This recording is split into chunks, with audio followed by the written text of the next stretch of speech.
So we're with Cranbrook now. I'm with John LaFontaine. John, this is now what, your fourth season now behind the bench? Yeah. So before we get going here, just talk about your fun of coaching these boys at Cranbrook. I tell you what, it's a privilege. We're in a great environment. We're spoiled having our own ring.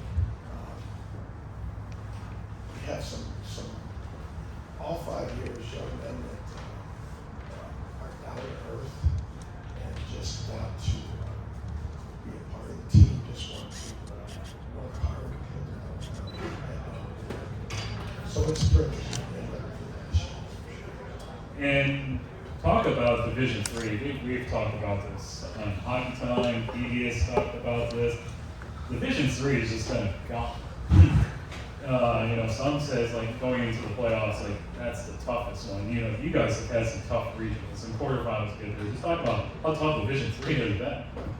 Well, it's funny you say that, because when we looked at it last year, we felt like as far as the number of teams, Division III was pretty tough because we thought 5 to 6 teams were in it. Yep. And that wasn't us. We weren't there last year as far as that ability, but it just seems like it keeps growing as far as Division III level, how many teams could win. And then you got Marquette and Alpena now in Division III, so you might be adding 6, 7, 8, 9. So 3 is going to be fun again this year. Well, the good thing is there's still only going to be one coming from the UP up there, and they're going to have to fight it out. And, it'll be a really good team, that's for sure. Just talk about your team, your expectation, key returners, and all that. We have 10 returners, with 4 being seniors. We've got a couple of key young men right next to me, Thomas Killer and Michael Holton. And they're 2/3 of our captaincy, another young man, senior Roman Cinco. Roman Cinco couldn't be here, he's from the MIHL in Minnesota. But just love their attitude of bringing the team together, getting the culture, establishing the culture right away. As a coach, you can tell how well the team will come together, at least right from the start from the leaders. And I'm very blessed. They saw what happened last year with a very young team, and really last year we couldn't go into an opposing rink, our own rink, and know that we were going to physically be able to play against the other team, beat them with basics. These guys battle all year, and hopefully we'll see good things this year. And just talk about the MIHL, everyone talks every year, MIHL, KLA, toughest conference. How tough is this conference each and every night? It's tough. You know that you can promise young men that are coming to the program that they're going to have the competition enough to back. Because you're right, it's impressive how these schools continue every year to be tough.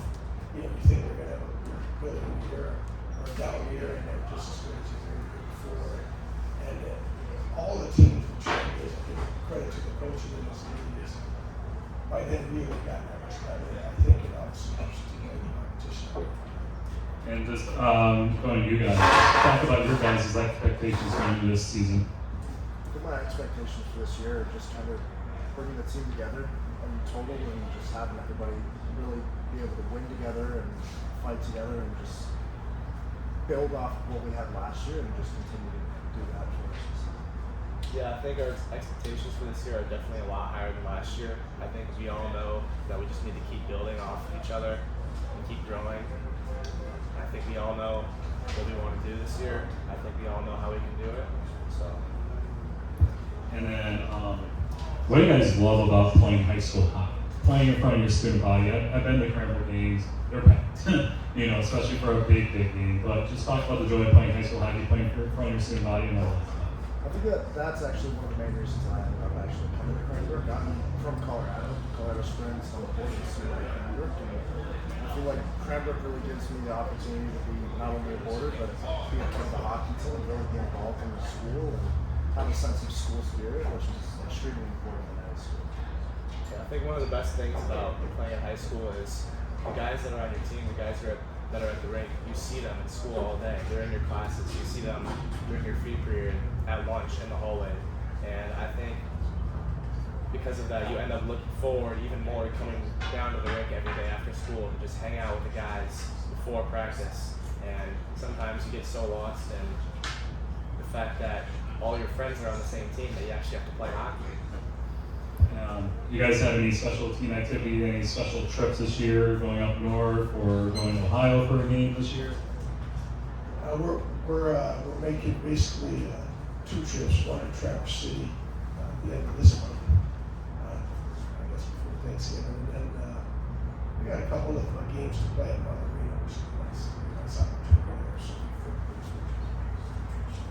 So Now, what do you guys do off to the side when it's not hockey with the boys? What do you guys do for fun? I'm also a golfer. I play on the golf team at Cranbrook, and yeah, that's about what I do most of my free time besides hockey. So. Yeah, I just like hang out with my friends a lot. I just like surrounding myself with really good people, and I think that you're the sum of the people you surround yourself with. So I try to just be around the people who I try to emulate the most. And then I've been asking all this, you've been around high school hockey now the last few years. Just talk about the growth of coverage of high school hockey here in the state of Michigan through state champs, through PD, and throughout other media outlets. Just talk about the growth of media coverage of high school hockey, and it's helping grow in this. Well, when I came here, it was really my first introduction to high school hockey.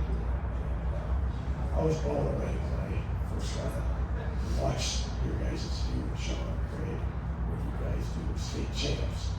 I was impressed. I hadn't seen that. Even at the junior level, which I spent most of my time coaching, we wouldn't get that type of exclusive coverage. Some of the dynamic things you guys do, like getting to know these players more in depth than it was, just didn't happen. So I was impressed. It was fun, and the year that we put it all together, it was a memorable year, and a lot of that came from some of the coverage you guys gave us and gave high school hockey. I was impressed coming from Minnesota as well, but high school hockey is king. It just kind of locked it for me that that's where it's at.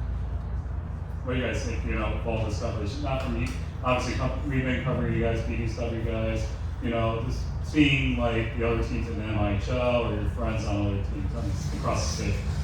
It was very interesting, and it's nice to be able to look at Instagram or Facebook or whatever they have, and just be able to see how the other teams are doing and see how they're developing as a program.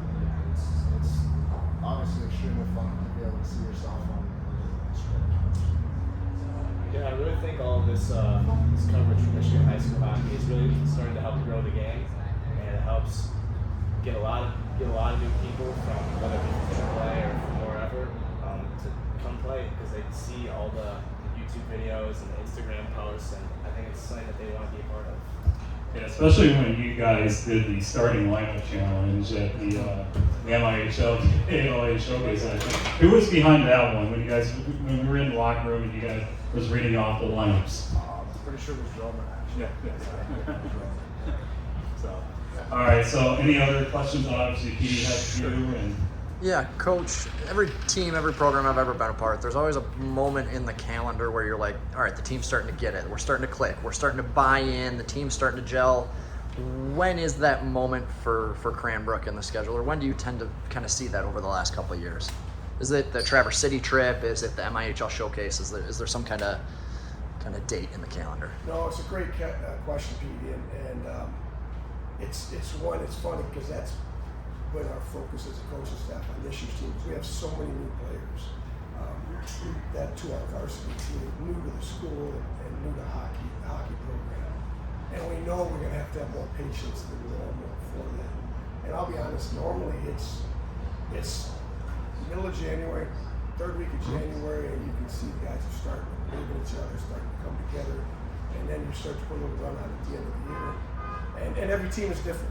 Yep. Every team is different, and you know that it has to come together sometime within that area or before you get to February. And we know this year we just have to have a little more patience with that. But we also see with this team that they've already done this, way ahead of what we've done before. And sometimes might have to come back and do it again. But that's been very encouraging for us. That's for sure. Good. Michael, and then I missed your name, buddy. Thomas, tell me something about Michael's game that you kind of admire or appreciate, and then Michael, something about Thomas's game that you like. I think that I really admire Michael's work ethic. I really admire how he's willing to go into the corners and go on tough battles when he wants to, especially going up against like a bigger guy or something like that. Nobody wants to really do that necessarily, and I really admire that about him, that he just never gives up. And that's probably the hardest work ethic on the team. For Thomas, I mean, obviously he's a big guy, and because of that, he's really able to do some things that a lot of people on our team aren't really able to do.